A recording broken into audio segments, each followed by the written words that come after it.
So much of your success in this sport is predicated on how well you take advantage of opportunities when they come. Sometimes, no matter how desperately you want them, no matter how ready you are to seize them, no matter how hard you try, the opportunities just don't come. And sometimes, when opportunities come, you're just not in a position to take advantage of them. Sometimes you're just not ready, and in readiness mentally or physically to do anything about them. That, for me, for so long now, it's been the latter. Opportunities come and they sit in front of me and I just stare at them blankly like a disenchanted teenager would stare at his parents when he's being told to clean his room or do his homework. You know, it's hard enough when you're a guy like me just getting through the day without being jailed or hospitalized. And then I come to wrestling, and from the moment I get out of my car, and I come in the locker room, and I'm in the ring, and I hear the crowd, and I hear all the voices in the locker room, and everybody, voices just talking. Everybody. As soon as I walk by, as soon as I'm past, is talking. I hear it everywhere. Voices. And I don't know what they're saying or why they're saying it. I don't understand, but I got a pretty good idea.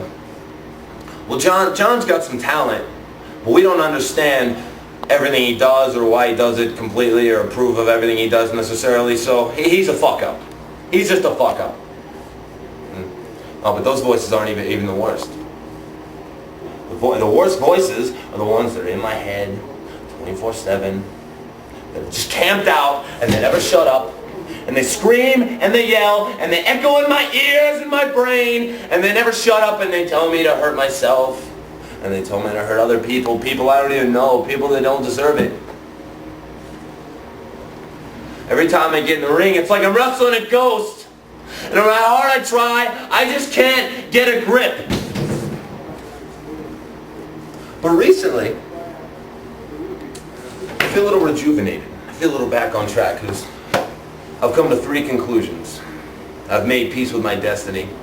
And these 3 conclusions that I've come to that have kind of made everything a bit clearer. Number 1, I'm a pro wrestler. It sounds simple enough, but when you come to the conclusion that that's all I got, that's all I've ever had, that's all I'm good at, that's all I ever really wanted. So, you know, no matter all this, it's, you know, I'm a pro wrestler, right? Accept it. Number 2, when I decide that I want to be on, there's nobody that can touch me. Number 3, I'm going to die a very young death. But that's fine. You know, that's cool. It's not so bad. All my heroes are dead anyway, so at least I'll be in good company. So tonight, opportunity strikes when I'm finally ready to take advantage of it. BJ Whitmer is injured in Japan. He's no longer the HWA champion.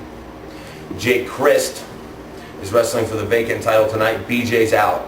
I'm in. All the stars and the planets have finally aligned correctly. Opportunity strikes, and I'm ready to take advantage of it. So maybe this is the beginning of a new life for me.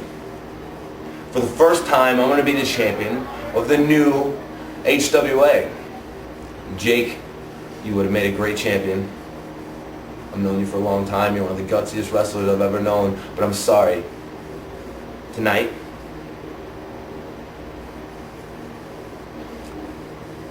I've got to take that belt. Because I owe it to somebody. I have something to prove tonight. Not to any promoters or fans or other wrestlers, because they all hate me anyway, and I don't give a shit. I've got something to prove and something I owe to somebody, and she's pro wrestling. I owe pro wrestling. It's the only reason I'm still alive. And it pisses me off, and it makes me sick. Everybody else thinks wrestling owes them something. All the time, me. I should be champion. I should be a featured performer. I shouldn't be paired with this guy in the team. I should get more mic time. I should get that, whatever. I'll give you something. I'll give you all something to cry about tonight. Because I love pro wrestling. And I owe pro wrestling. It doesn't owe me anything. Because it's given me the only thing that makes me happy, the only high in this world that makes it worth getting up out of bed every day.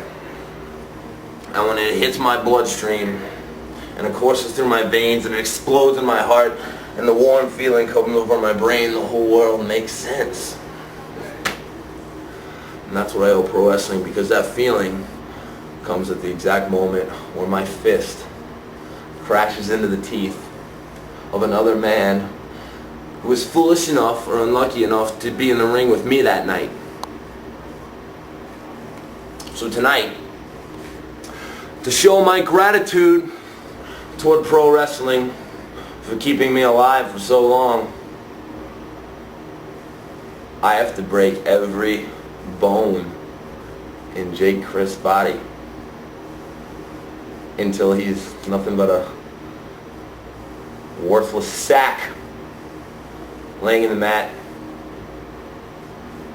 And I'm going to take that belt, I'm gonna wrap it up in a bowl, in a box, and I'm gonna deliver it to pro wrestling's door with a little thank you card.